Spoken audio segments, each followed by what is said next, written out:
नमस्ते once again बच्चों. Due to some interruption, I could not complete your topic. I once again before you in part 2. हमने last moment में में Mary Antoinette की चर्चा किए थे. मैरी एंटोनेट लुई 16 की पत्नी थी और वह ऑस्ट्रियन प्रिंसेस थी, ऑस्ट्रियन राजकुमारी थी. मैंने बताया कि उनको भी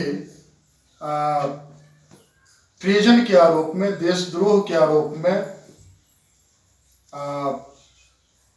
गिलोटीन किया गया. लुई 16 के गिलोटीन के 9 महीनों के बाद उन्हें भी गिलोटीन कर दिया गया. उसके बाद लुई का दूसरा सन था लुई 18, जो फ्रांस पर जिसका जो टेन्योर रहा वह 1814 टू 1815 शॉर्ट पीरियड के लिए, और अगेन 1815 टू 1824. और तीसरा उसका जो सन था वह था चार्ल्स 10, जो बाद में जाकर के 1824 से लेकर के 1830 तक फ्रांस की राजगद्दी को संभाला था. तो हम थोड़ा ब्रीफ चर्चा कर लिए कि हु वाज लुई 16. यहाँ ये क्लैरिफाई करना जरूरी था, तो मैंने उसके जो प्रीडिसेसर्स थे उनके बारे में हम लोग जाने. तो इस तरह से लुई 16 1774 में at the age of 20 years उसने he ascended the throne of France. अब है कि जब वह फ्रांस के राजगद्दी पर बैठा तो उसके बाद हालात उसके प्रतिकूल था. एडवर्स सिचुएशन को उसे फेस करना पड़ा. एक यहां हम क्वेश्चन बना सकते हैं कि what were the causes for an empty treasury of France under Louis 16. सबसे पहले जैसे ही उसका राज्यारोहण हुआ उसने पाया कि उसका जो ट्रेजरी है, राज्य कोष कहते हैं, शासन को चलाने के लिए राज्य कोष की आवश्यकता होती है, ट्रेजरी की आवश्यकता होती है. वह अपना ट्रेजरी खाली पाया. और ये ट्रेजरी खाली होने के पीछे मकसद क्या था, कारण क्या था? तो इन तमाम जो पहलू आने वाला है, एस्पेक्ट्स आने वाला है, उसको एक क्वेश्चन के अंतर्गत यदि हम देखें तो बेहतर होगा कि what were the causes for an empty treasury of France under Louis 16. पहला कॉज था उसमें लॉन्ग ईयर्स ऑफ वार. आप आगे पढ़ेंगे कि फ्रांस को जूझना पड़ा था 7 years वार. 7 years वार. ये these wars were fought between 1756 to 1763. ये जूझना पड़ा था.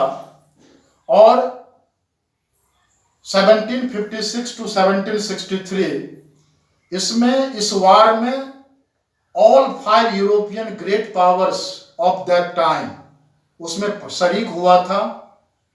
और इसमें बहुत सारे कॉन्टिनेंट्स को प्रभावित किया था. Europe, America, west Africa, India, Philippines, continents और कंट्रीज को प्रभावित किया था. ये जो कॉन्फ्लिक्ट था ये पूरे यूरोप को 2 कॉलिशंस में बांट दिया था. पूरे यूरोप को 2 कॉलिशन में बांट दिया था. एक कॉलिशन का नेतृत्व कर रहा था उस समय में किंगडम ऑफ ग्रेट ब्रिटेन, और दूसरे फैक्शन का नेतृत्व कर रहा था किंगडम ऑफ फ्रांस. तो ये रहा ये long years of war, the 7 years of war. इसका परिणाम क्या हुआ? These years of war had drained the financial resources of France. इससे फ्रांस के जो फिनेंशियल रिसोर्स था उसको समाप्त कर दिया था। उसके बाद दूसरा जो कारण था high cost of maintaining an extravagant court at the immense palace of Versailles. Immense palace of Versailles या वर्साई भी कह सकते हैं हम उसको, इमेंस पैलेस ऑफ वर्साई और वर्साइलेस। ये जो वर्साइलेस था, ये वर्साइलेस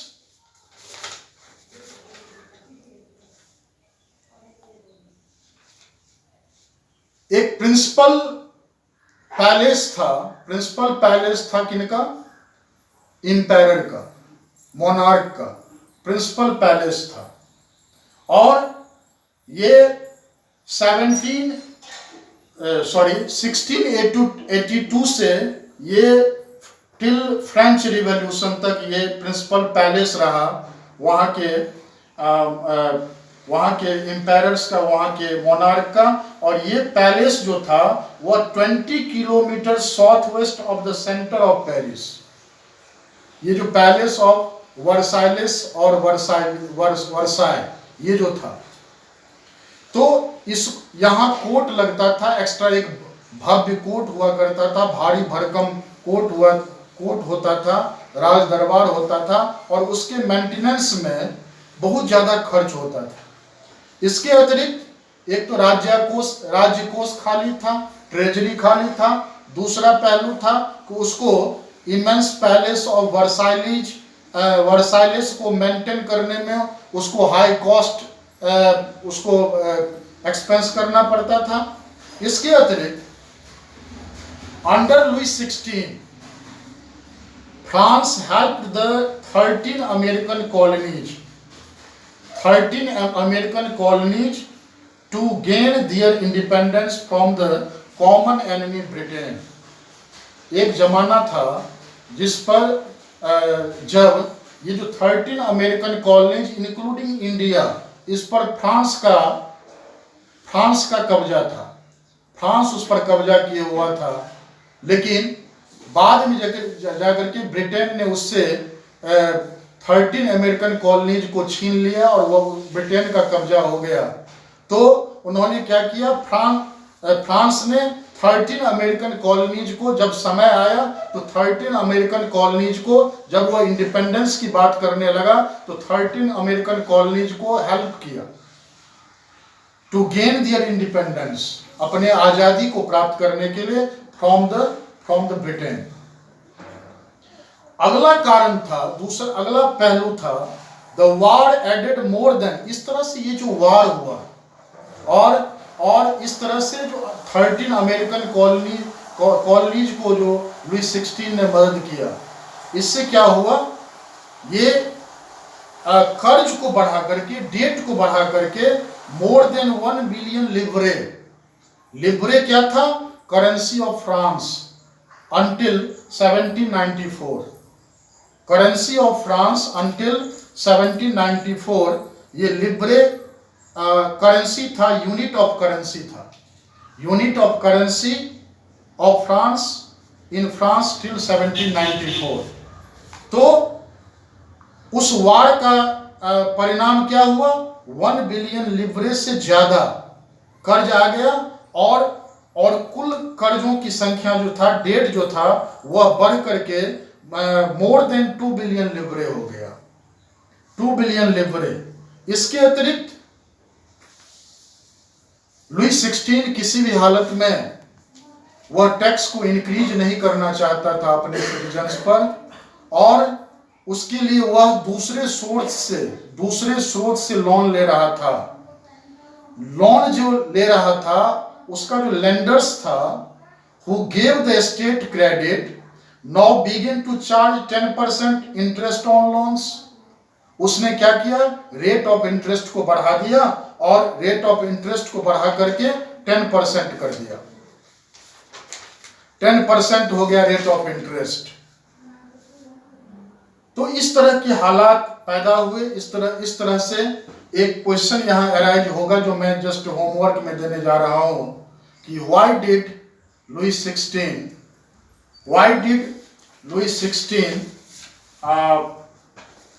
मैं उसको Why did Louis XVI decide to increase taxes during the late 18th century in France?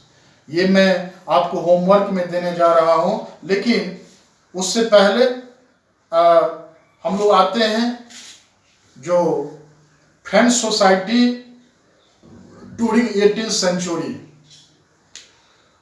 फ्रांसीसी समाज जो था, फ्रेंच सोसाइटी जो था, उसको 3 स्टेट में बांटा गया था। French society was divided into 3 states during the late 18th century. First state, second state और third state. First state के अंतर्गत क्लर्जी आता था। क्लर्जी जिसको राज पुरोहित कहते हैं, जो चर्च को देखने का काम करता था।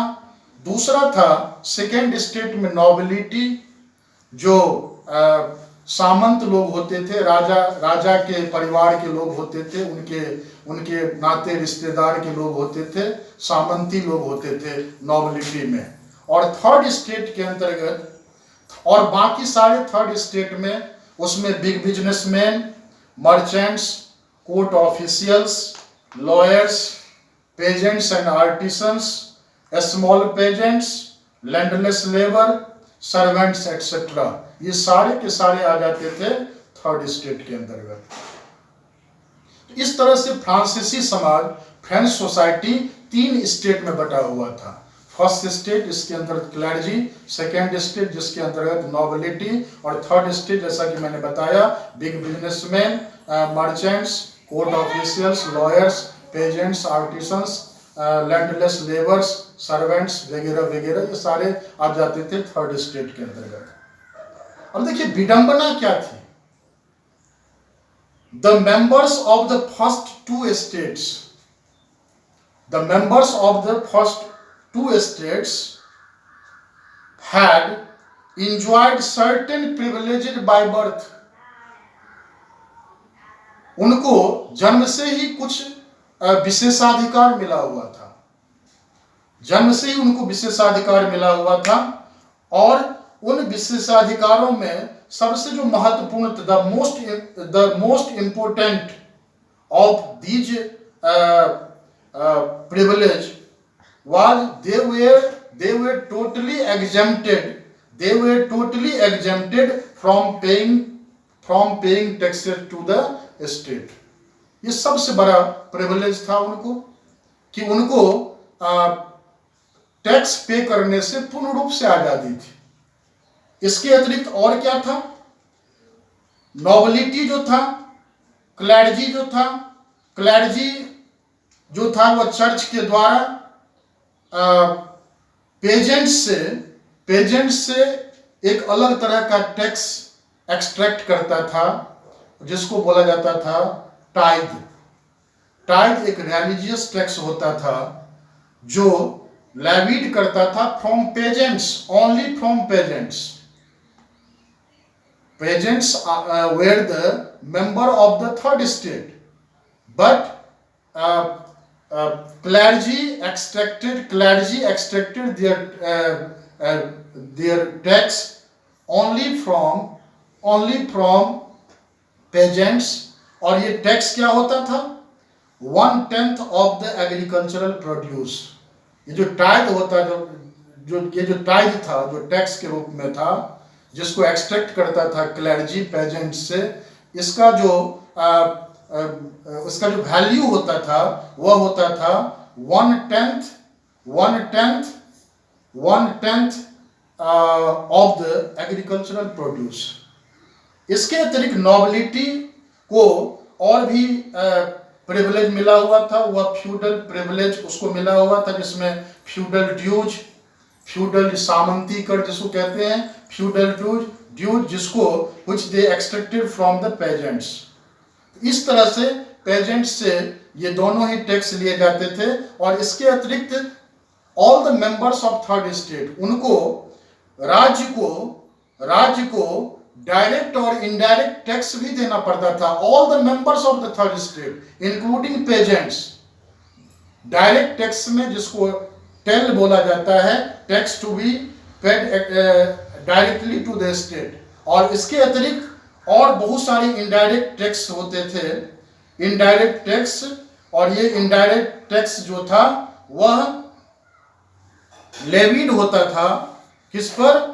तो which were levied on articles of everyday consumption like salt और tobacco, उस पर टैक्स लगाया जाता था जो इनडायरेक्ट रूप में स्टेट को जाता था।